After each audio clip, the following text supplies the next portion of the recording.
Hi, it's Regina Huber from Transform Your Performance, and I'm here again today with Julie Schuster from Julie Schuster Design Studio.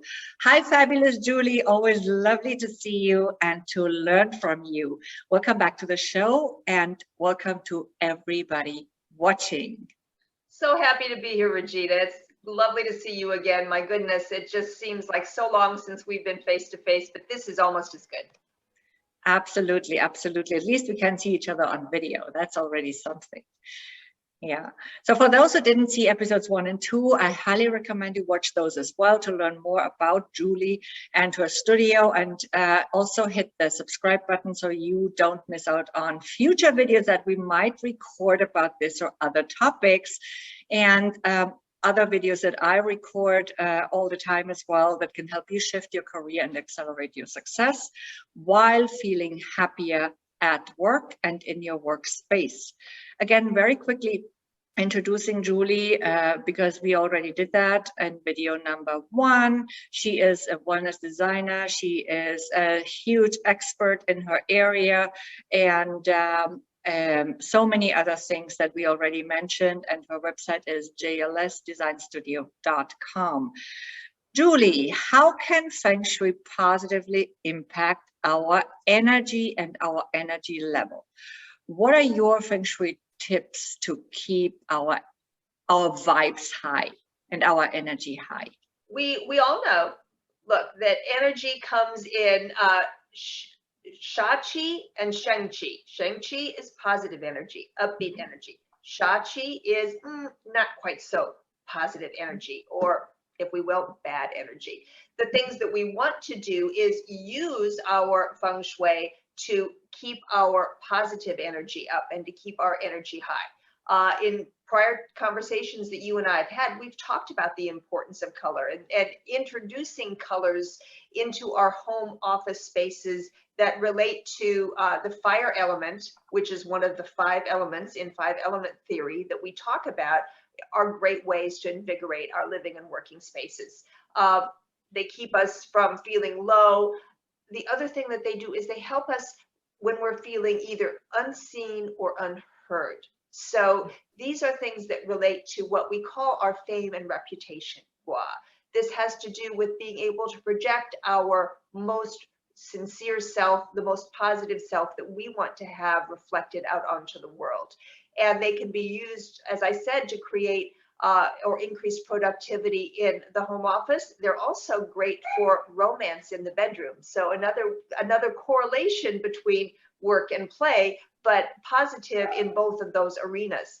These colors can create happy, vibrant, and energized feelings. That's what we're really focusing on when we think about the Feng Shui colors of fire.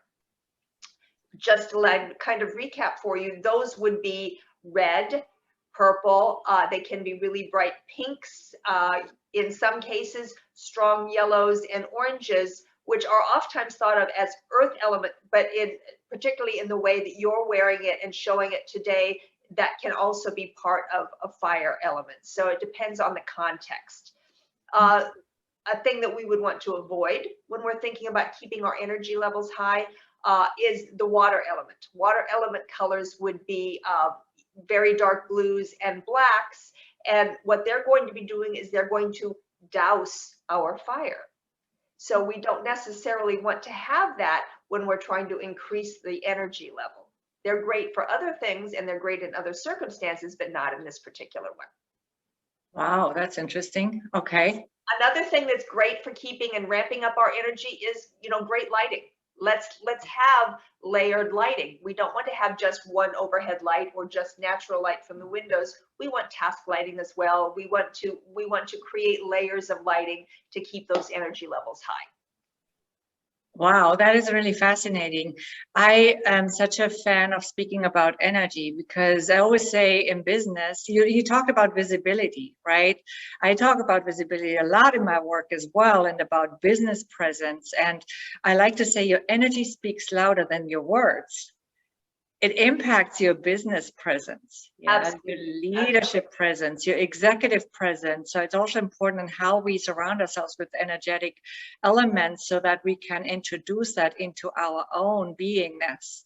And your energy can make or break a deal. It's so critical for negotiations, job interviews, presenting. So from my point of view, and as I use it, right, it's really important in that context. And it's important for all meetings, really, online and offline. So I've always wondered, as I mentioned in a previous episode, when we briefly touched on energy, why people speak so little about energy in business, and why it's even sometimes ridiculed so much. And that my suspicion is that some people don't want us to know how powerful we really are when we use energy properly. You know, you and I both are advocates of thought processes from different cultures. And I've often said that I think that sometimes in Western culture, we tend to kind of poo-poo things that we can't physically see or actually empirically know exist. And that's because energy and the way we project ourselves and the way we think about ourselves and how we're feeling are not necessarily things that we see. Yeah, exactly. And we talk so much about body language, though, but we don't recognize at that moment that actually our energy flows into our body language. Yeah. It flows into everything we are and project, and everything, how we show up, and whether we show up powerfully or not. You know, we can dress up and all that stuff and put makeup on and have really beautiful whatever, glasses or a haircut. But if the energy is off, all that doesn't really have the same effect, right? It's just it's not, at least it doesn't have the effect that we usually want.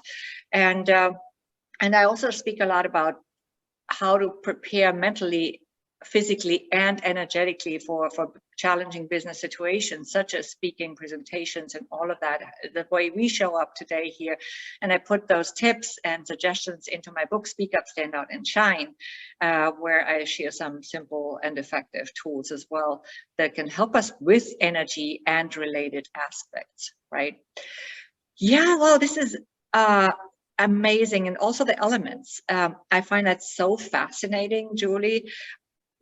I don't know if you remember that I studied a lot of holistic healing and holistic stuff on the side at some point, and some of that knowledge, of course, also flows into my work, some more directly, some more indirectly, but also, for example, in body talking and all those truly holistic modalities, we always include the elements in the work.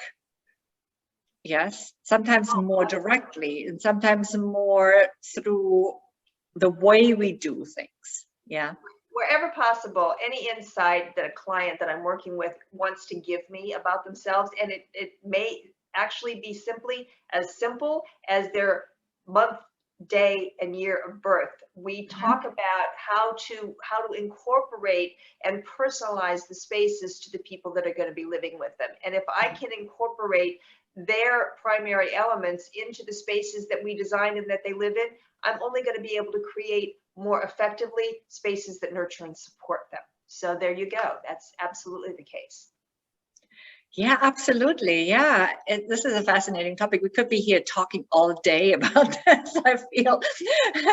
So we both do it in related but different ways. It's just that this is also what gave me the idea. And also because, of course, I'm still receiving your newsletters. I have been subscribed since 2016, since we met, or 2015 it might have been, and I still love reading it and learning from it. So I'm very grateful for that. Yeah, so awesome. I think that's it for today. We might do some other videos in the future. And if you're watching this and you like this video, click on like and subscribe so you don't miss out on any other videos that I'll be putting out there in the near future. Feel free to leave some comments or questions and anything that you might like to share. And of course, also join my community on followregina.com. Check out my website, transformyourperformance.com, if you'd like to get more details. And of course, Julie's website at jlsdesignstudio.com. I got that right? Absolutely, yes. Yeah, okay. And we'll definitely share more great video tips like this one. And if you sign up for our newsletters, you'll also get those in your inbox. Thank you again so much, Julie, for being here with me today, and we'll be in touch for sure. It's been a pleasure. Nice to see you again, Regina. Thanks. Always great to see you.